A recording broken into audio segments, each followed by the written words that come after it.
안녕하세요. S버프입니다. 프로토 승부시 83회차 오늘 수요일날 발행된 K리그2 3경기인데요. 경남과 김천의 선두 싸움 승점 36으로 동률이죠. 무더위 속에 지친 선수단의 변수입니다. 어제 경기들도 저희 예측이 많이 빗나가긴 했는데 선수들이 이 연이은 주중 경기에 무더위 속에 좀 지친 모습이 컸습니다. 첫 번째 경기 성남과 경남이죠. 이 발목 잡은 성남이고 발목이 잡힌 경남입니다. 먼저 홈팀 성남.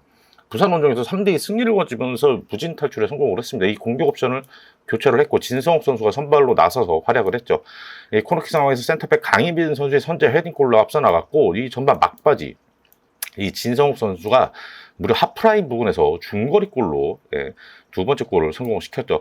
이 상대 빌드업 상황에서 튄 공을 빼앗으면서 진성욱 선수가 또 추가골 칩샷을 성공시켰습니다. 이 진성욱 선수의 두 골이 없었다면 성남이 승리를 거두기 힘들었겠죠. 근데 후반 중반 지나면서 이 측면 수비가 결국은 버티지 못하면서 이 실점한 부분 좀 아쉬운 부분이었죠. 이 공격 없이의 변화는 성공 같아 보이긴 합니다. 이 진성욱 선수. 근데 이 부산 골키퍼 그리고 수비 미스 때문에 이 진성욱 선수의 골이 나왔죠. 물론 상대 실수를 골로 연결시키는 것도 능력이긴 하지만 이 성남의 공격력이 확 살아났다고 보기에는 좀 무리가 있습니다. 이 무승부진을 털어낸 것에 만족을 해야 될 성남이겠죠. 원정팀 경남은 전남에게 일격을 당하면서 0대2로 패하고 말았죠. 이 경기 초반 전남 공세에 되게 위축이 됐던 경남입니다. 이 경남이 이상하리 이 전남한테 좀 약한 그런 모습을 많이 보였었죠. 이 글레이son 선수를 앞서서 반격을 하긴 했는데 이 옵사이드 골망을 흔들었지만 옵사이드로 무산이 됐었습니다. 이 전남 빠른 공세에 수비 라인이 흔들리면서 위기가 이날 경기에서 좀 많았고 전남이 이 발디비아 선수를 앞세우고 메티치 선수도 합류하면서 이 메티치 선수가 최전방이 아니라 이 왼쪽 측면에서 약간 인버티드 윙어처럼 이 안으로 치고 들어오면서 슈팅 때리고 굉장히 전남 공격의 옵션이 좀 다양해진 그런 모습을 보이고 있죠. 이 경남도 밀리지 않고 전반 막바지부터 모재현이나 원기종 이런 선수들을 앞세워서 공세를 퍼부었는데 이 전남이 수비적으로도 좀 견고했던 경기였습니다. 막바지에는 이 박지한 선수를 전방으로 올리면서 이 공중볼 뚝배기 패턴을 좀 시도를 해보긴 했는데 이도 여의치가 않았던 경기였었죠. 이 경남에게는 운이 굉장히 따르지 않았던 경기입니다. 왜냐하면 경남이 골망을 3번이나 갈랐는데 모두 옵사이드 이 VAR 끝에 골이 취소가 됐고요. 이 상대 수비 라인을 못 넘어섰던 경남 이 측면 파기력은 확실히 위협적인데 박스 안에서 이 글레이son 선수가 좀 고립이 된다라고 하면은 공격을 풀어나가는데 어려움이 있었습니다. 두 팀은 지난 13라운드 맞대결에서는 2대2 이 무승부로 끝이 났었죠.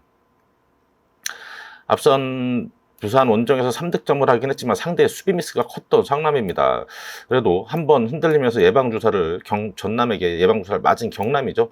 이 경남의 측면 스피드를 성남이 억제하기는 굉장히 힘들 겁니다. 이 부산전에서도 후반 이 측면 수비가 허물어지면서 실점을 했거든요.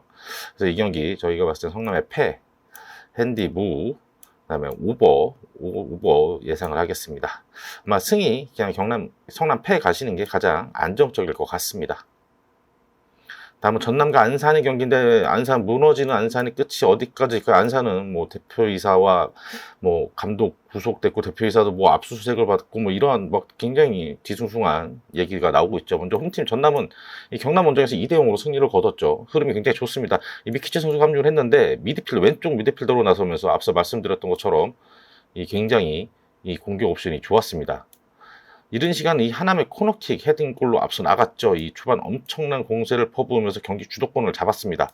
이 하남 박스에서 버티면서 이 내준 공을 발디비아가 골로 연결시켰고 하남까지 내려오면서 수비적으로 이 집중을 하면서 이 경기를 이기기 위해서 어떤 수비적으로 가담을 많이 하는 그런 모습을 볼 수가 있었죠.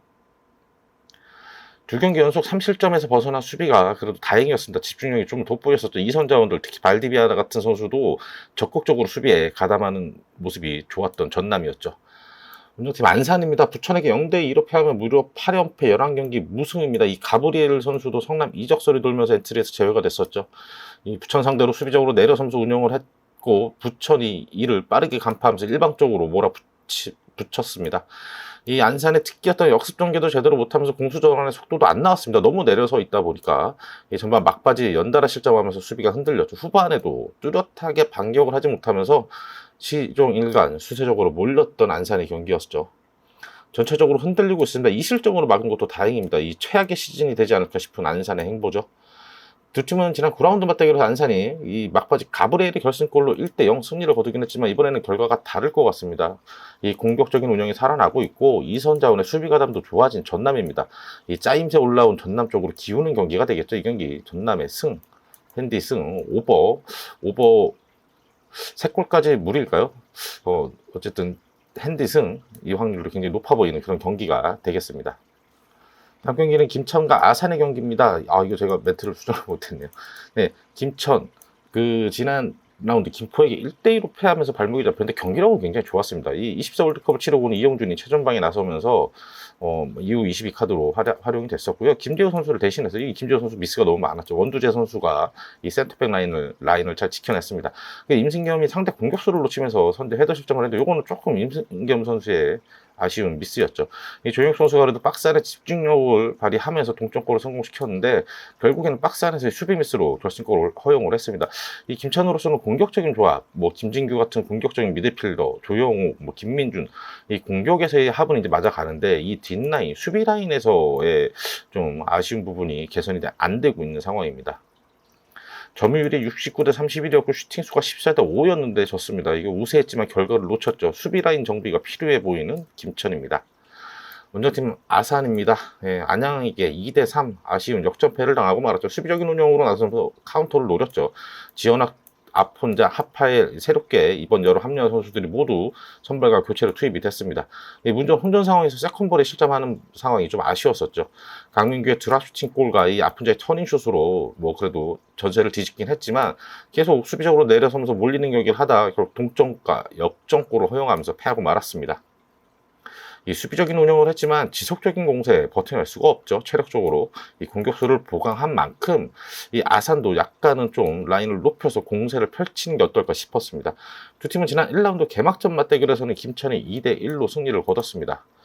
정윤용 감독 부임 후에 경기 내용적으로 굉장히 좋아진 김천입니다. 공격수를 보강한 아산의 공격력도 만만치 않습니다. 하지만 수비 라인을 개선을 김천이 충분히 해서 나오겠죠. 계속 문제가 발생하고 있으니. 이 경기는 이변 없이 김천의 승, 핸디부, 오버, 그중 김천 승이 가장 확률이 높아 보이는 경기가 될 것 같습니다.